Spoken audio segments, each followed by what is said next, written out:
Oke, halo semuanya, selamat datang di channel Jerry Girungan.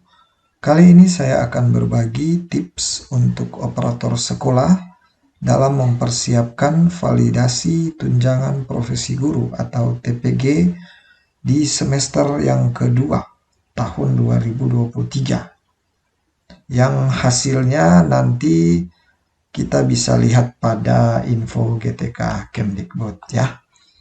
Nah, yang pertama kita pastikan dulu ya, guru-guru sertifikasi sudah memiliki beban mengajar 24 jam per minggu ya, minimalnya.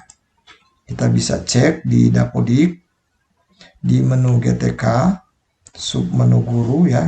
Kemudian kita pilih salah satu guru ya di sini. Kita ke menu profil guru ya di bagian atas ini. Nah, kemudian kita scroll ke bawah. Nah, di sini kita bisa melihat rekapitulasi pembelajaran ya. Nah, di sini kalau sudah 24 jam atau lebih berarti itu sudah aman ya. Nah, kalau jumlah jam mengajar itu kurang dari 24 jam ya, seperti ini masih 20 jam.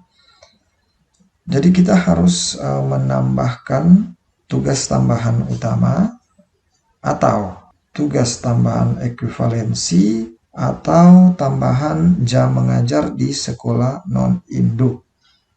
Ya, jadi untuk aturannya berdasarkan ini ya, Permendikbud nomor 15 tahun 2018 tentang pemenuhan beban kerja guru, kepala sekolah, dan pengawas sekolah.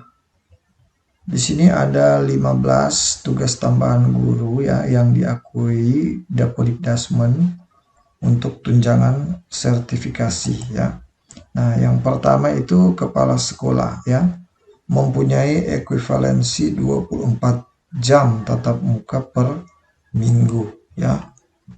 Ya, jadi kita bisa mengecek ya di bagian kanan sini untuk daftar tugas tambahan GTK yang sudah kita inputkan ya.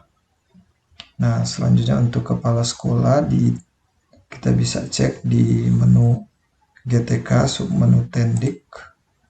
Kita pilih nama kepala sekolah, kemudian kita cek di profil Tendik. Ya, jadi seperti ini ya, tidak ada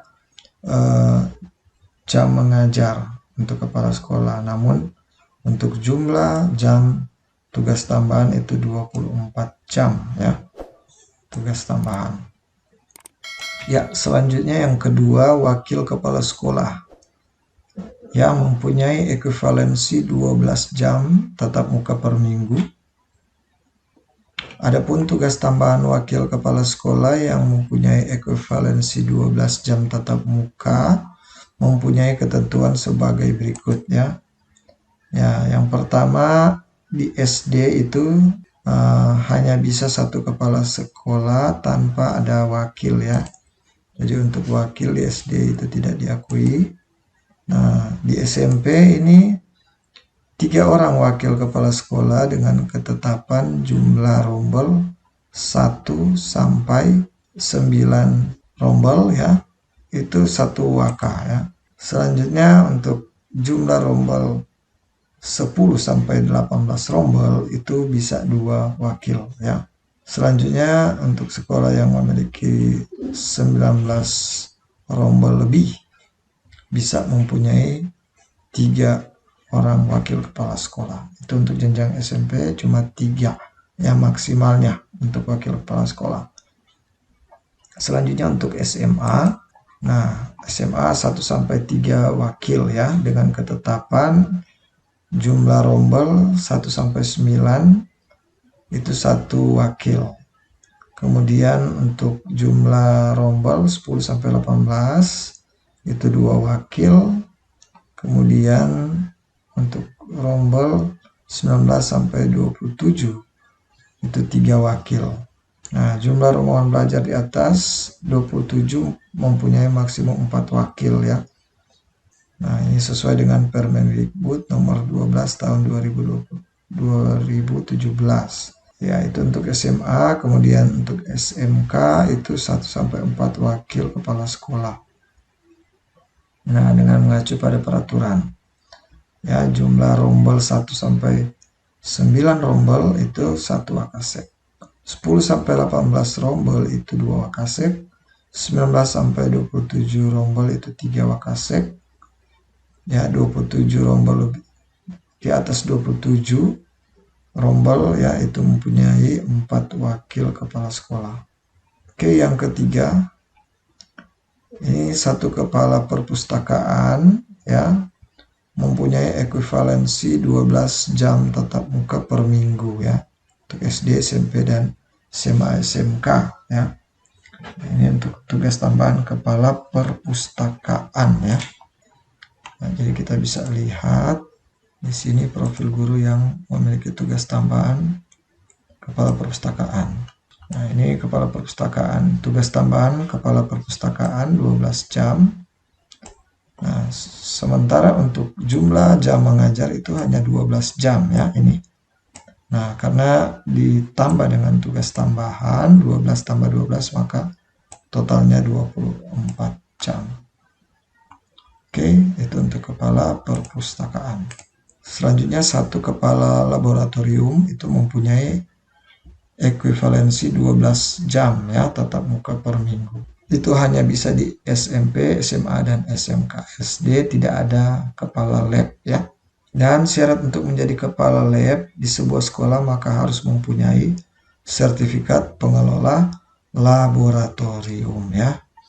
Ya, selanjutnya untuk kepala bengkel ya di SMK mempunyai ekuivalensi 12 jam tatap muka per minggu. Ya, yang meliputi A. 1 paket 1 bengkel atau semacamnya. B. Mesti 1 program keterampilan. Ya, ini untuk SMK. Kemudian kepala program studi ya. Ini untuk SMK juga sesuai program yang ada di sekolah. Latar belakang sertifikasinya sesuai sama paket keterampilan di grup program tersebut. 1 orang KA unit produksi ya, itu untuk kepala program studi.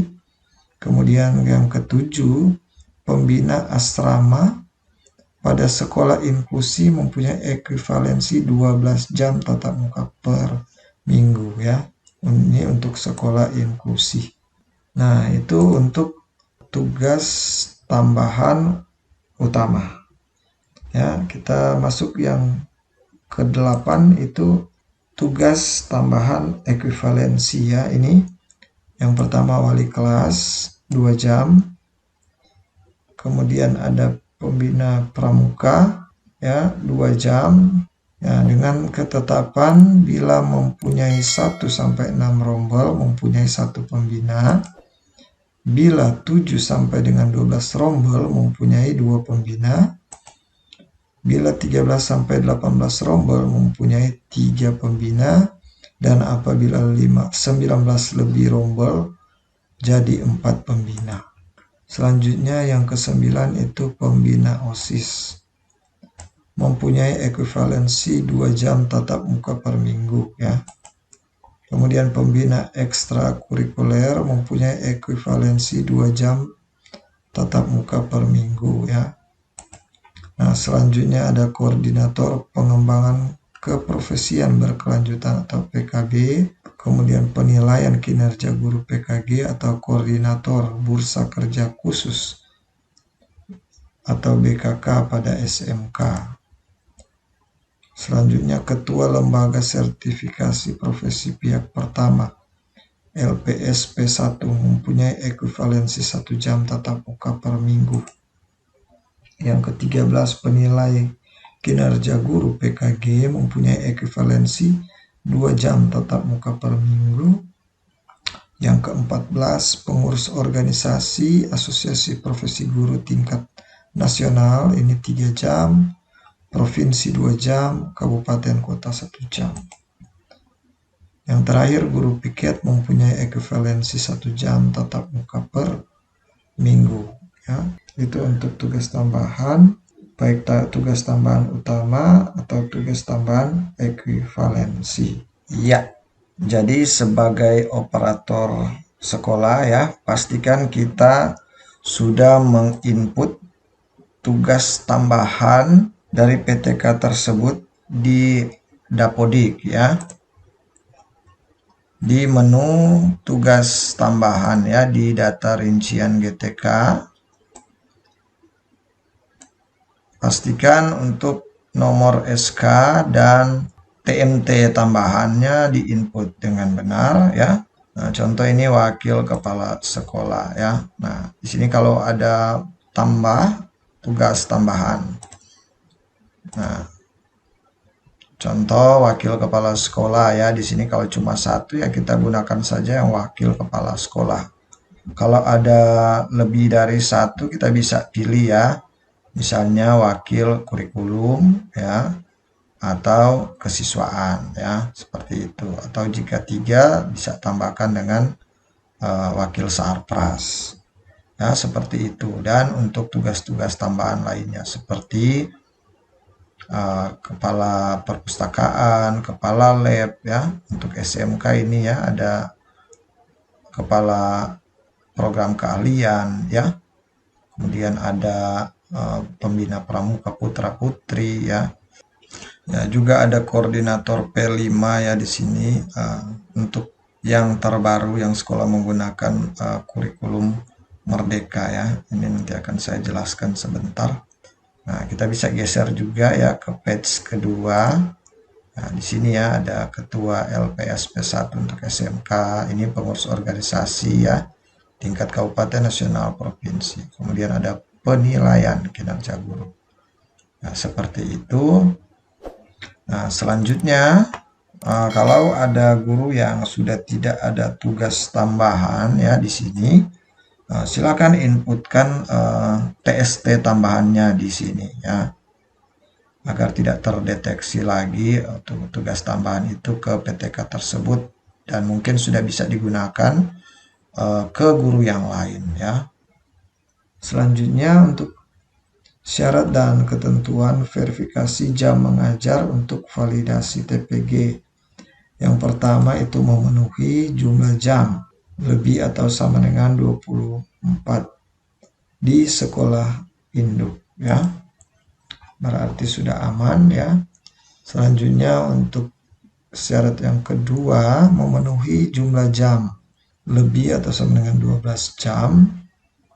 Nah, itu dengan tugas tambahan utama 12 jam ya, itu valid ya. Nah, syaratnya yang pertama guru mapel satu-satunya dengan tugas tambahan utama ya. Nah, selanjutnya yang poin B tidak perlu mengajar di sekolah lain ya. Contoh tugas tambahan utama wakil kepala sekolah ya, kepala perpustakaan, kepala laboratorium ya. Cukup memenuhi 12 jam mengajar ya, nanti ditambahkan dengan tugas tambahan utama 12 jam, itu langsung valid ya. Ini syarat yang ketiga yang memenuhi di atas atau sama dengan 18 jam di sekolah induk ya. Nah, kalau sudah 18 jam ya, saya ambil contoh ini ya. Nah ya, ambil contoh seperti ini ya. Contoh ada 20 jam. Nah, ini kan di atas 18 jam ya. Berarti bisa ditambah 6 jam di luar sekolah induk ya. Maksimalnya 6 jam. Jadi kalau ada 20 jam tambah 6 berarti 26 jam, berarti sudah aman. Selanjutnya syarat yang keempat, ini yang memenuhi di atas atau sama dengan 12 jam di sekolah induk. Nah, ini bisa ditambah 6 jam di luar induk ya. Dan bisa juga ditambah 6 jam tugas tambahan ekuivalensi. Nah, ini ada catatan pada sekolah yang tidak kelebihan guru ya. Pada sekolah dengan kelebihan guru, jam tambahan ekuivalensi itu tidak diakui.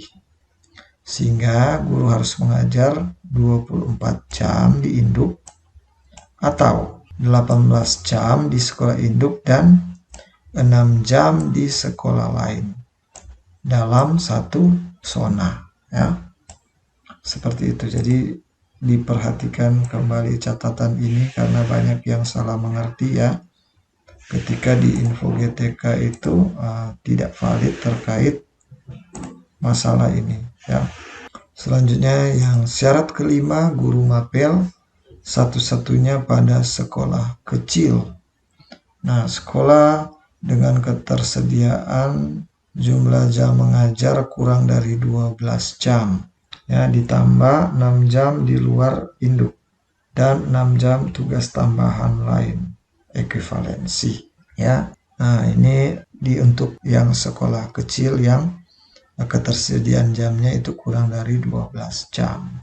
Selanjutnya ini untuk tugas tambahan lain ekuivalensi tidak dihitung sebagai penambah jam jika yang pertama, guru mendapat tugas tambahan utama. Ya, jadi perhatikan, jadi guru yang sudah mendapatkan tugas utama untuk tugas tambahan lain ekuivalensi tidak akan dihitung, ya. Ketika Bapak Ibu menambahkan tugas tambahan seperti wali kelas atau pembina ekskul, itu tidak akan terhitung. Ya, akan terbaca hanya 12 jam untuk tugas tambahan utama. Selanjutnya yang kedua, itu kelebihan guru pada mapel yang diampu. Ya, jadi kalau memang di sekolah itu misalnya guru IPS-nya lebih, ya, maka tugas walaupun di input tugas tambahan lain ekuivalensi itu, maka tidak dihitung, ya, sebagai penambah jam. Selanjutnya yang ketiga, bukan pada sekolah induk, ya. Jadi untuk tugas tambahan lain ekuivalensi itu hanya bisa di sekolah induk. Ya, jadi ini sesuai dengan syarat validasi sistem info GTK, ya. Jadi harus kita mengerti, ya, kenapa mungkin kita tidak valid. Bisa juga karena persyaratan ini. Selanjutnya ini ada syarat dan ketentuan verifikasi jam mengajar untuk guru BK dan guru TIK. Nah, peraturan barunya ini, ya, pemenuhan pelaksanaan bimbingan paling sedikit terhadap 5 rombel per tahun dalam pelaksanaan pembimbingan oleh guru bimbingan dan konseling atau guru TIK dapat dikecualikan dalam hal jumlah rombel dalam satuan pendidikan itu kurang dari 5 rombel. Ya, itu dapat dikecualikan. Nah, ini masih transisi, ya, antara kurikulum K13 ke kurikulum Merdeka, ya. Nah, kalau berdasarkan kurikulum 2013 untuk guru BK dan TIK itu diakui memenuhi jam mengajar 24 jam per minggu jika membimbing 150 siswa, ya, minimal. Nah, para guru BK dan TIK, ya, tidak punya jam mengajar khusus di kelas seperti guru mata pelajaran lainnya, ya.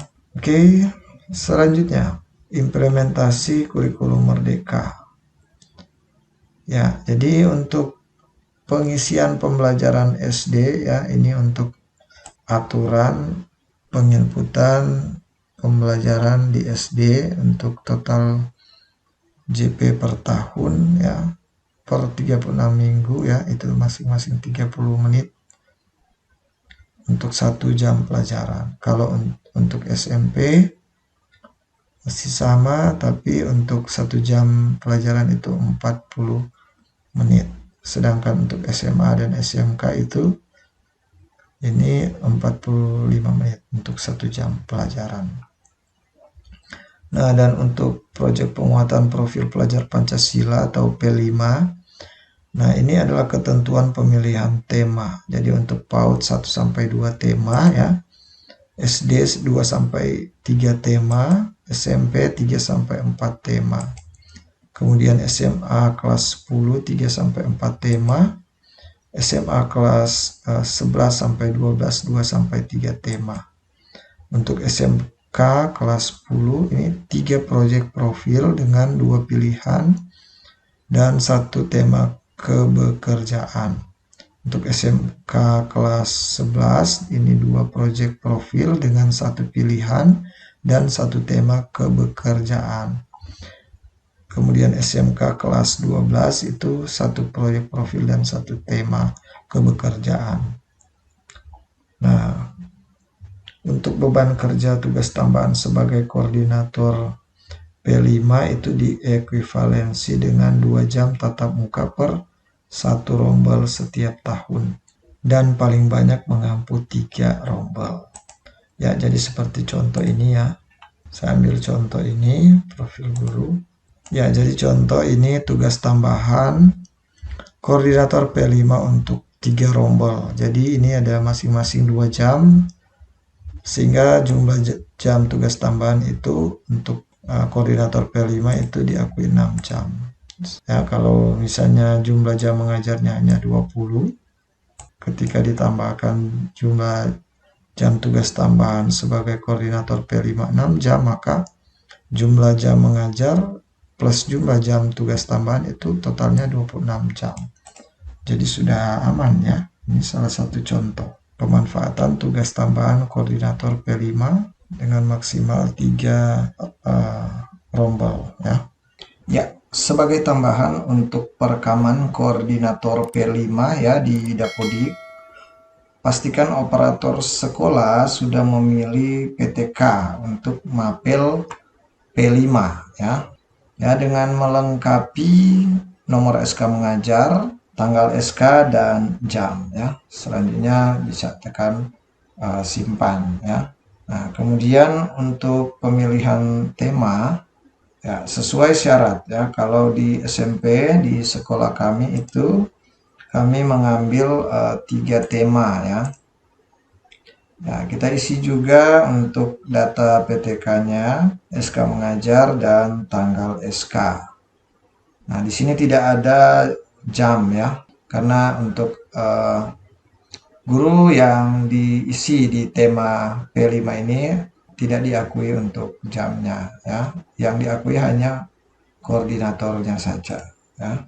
Seperti itu. Dan selanjutnya untuk PTK yang menjadi koordinator. Nah, selanjutnya untuk PTK yang menjadi koordinator P5, jangan lupa diinput ya tugas tambahannya di data rincian PTK. Ya, nah ini saya ambil contoh PTK yang menjadi koordinator P5. Ya, kita ubah di sini. Ya, kemudian kita isi ya tugas tambahannya di sini. Nah, ini ya, kita tambah ya koordinator P5. Jangan lupa untuk nomor SK dan TMT tambahannya ya. Seperti itu ya. Ya, selanjutnya untuk mata pelajaran pilihan ya, ini untuk SMA dan SMK. Bapak Ibu operator sekolah ya bisa membaca ketentuannya pada file ini ya. Bapak Ibu bisa mendownload file ini pada link yang sudah saya taruh ya di deskripsi video ini. Silakan dicek. Nah, selanjutnya kalau ada yang bermasalah di info GTK selain beban mengajar, itu biasa terjadi pada guru yang baru pertama kali sertifikasi ya, atau guru yang sudah lama sertifikasi tapi melakukan beberapa update data di Dapodik, seperti data kepegawaian, misalnya naik pangkat ya, atau status pindahan baru ya, baru dimutasikan atau ditugaskan di sekolah yang baru. Nah, untuk guru baru sertifikasi ya, pastikan data sertifikasi itu sudah benar ya di Dapodik dan di Simtun Dinas ya. Selanjutnya untuk guru yang melakukan update ya data kepegawaian misalnya ya, silakan diupdate ya SK atau data-data seperti gaji ya dan lain-lain ya. Seperti ini salah satu pegawai ya. Nah, kita cek untuk riwayat kepangkatannya di sini sudah terinput dengan benar ya, atau mungkin untuk riwayat gaji berkala ya, silakan diupdate, atau mungkin ada yang update riwayat pendidikan formal ya, saya dari S1 ke S2 ya. Selanjutnya untuk guru yang baru sertifikasi ya, Pastikan juga untuk riwayat sertifikasi di penginputan datanya sudah terinput ya, mulai dari bidang studi ya, kode lembaga sertifikasi, jenis sertifikasi, tanggal dan nomor sertifikat ya, nomor registrasi, nomor peserta dan kualifikasi ya. Nah, selanjutnya untuk guru-guru pindahan ya, syaratnya jangan pindah dapodik dulu ya kalau status TPG-nya itu belum valid ya. Itu jika Bapak Ibu guru sertifikasi yang dimutasikan di bulan Juni atau Desember itu ya, karena penarikan data itu terakhir untuk sistem info GTK itu biasanya untuk semester 1 itu di Juni, semester 2 itu di Desember ya. Jadi kalau sebelum Juni atau sebelum Desember itu dipindahkan dari dapodik itu bisa ya, tapi perlu dipertimbangkan untuk pindah dapodik di bulan Juni dan Desember ya. Sebaiknya jangan pindah dulu ya di dapodik sekolah yang lama sampai benar-benar sudah valid ya, validasi TPG-nya. Selanjutnya kalau untuk data BKN ya, seperti nama, tempat lahir, tanggal lahir ya, nah itu tidak akan pengaruh ya di valid atau tidak validnya info GTK. Itu menurut berdasarkan pengalaman ya. Jadi untuk kalau misalnya ada ketidaksesuaian data ya, bisa juga kita tekan update data BKN ya di bagian bawah halaman info GTK ya. Kalaupun ada memang data BKN ya di sini yang salah penulisannya, kita juga bisa melakukan perubahannya dengan langsung melakukan perubahan di kantor BKN di daerah tempat kerja kita ya, yang terdekat, dengan membawa berkas-berkas yang dipersyaratkan. Ya, untuk guru-guru yang sudah sertifikasi ya, diharapkan untuk tetap sabar ya dan berdoa, dan percayakan saja penginputan datanya pada operator sekolah ya. Kalau sudah sesuai dengan persyaratan dan ketentuan validasi tunjangan profesi guru, pasti akan valid ya info GTK-nya. Nah, Bapak Ibu bisa langsung cek kebenaran datanya di ptk.datadik.kemdikbud.go.id menggunakan akun PTK yang sama dengan akun untuk membuka info GTK ya. Jika belum punya akun ya atau tidak bisa login, silakan Bapak Ibu menghubungi operator sekolah. Nah, selanjutnya silakan login ya. Selanjutnya silakan mengecek jumlah jam mengajar yang terinput di dapodik itu di menu beban ajar ya. Ini. Nah, ya, kita bisa cek ya kesesuaian penginputan jumlah jam di sini ya. Sini untuk sekolah induk maupun non induk akan terbaca ya. Ini contoh jumlah jam yang didapat dari sekolah non induk ya. Nah, selanjutnya jika ada tugas tambahan, silakan cek di menu tugas ini. Silakan cek ya kesesuaian penginputan untuk tugas tambahan ya, jumlah jamnya ya.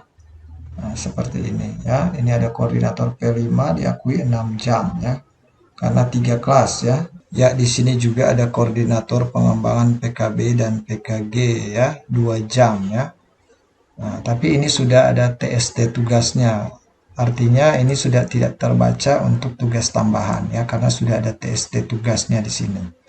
Ya, sudah ada tanggalnya. Berbeda dengan ini tidak ada TST-nya, jadi ini terbaca ya sebagai tugas tambahan ya, seperti itu.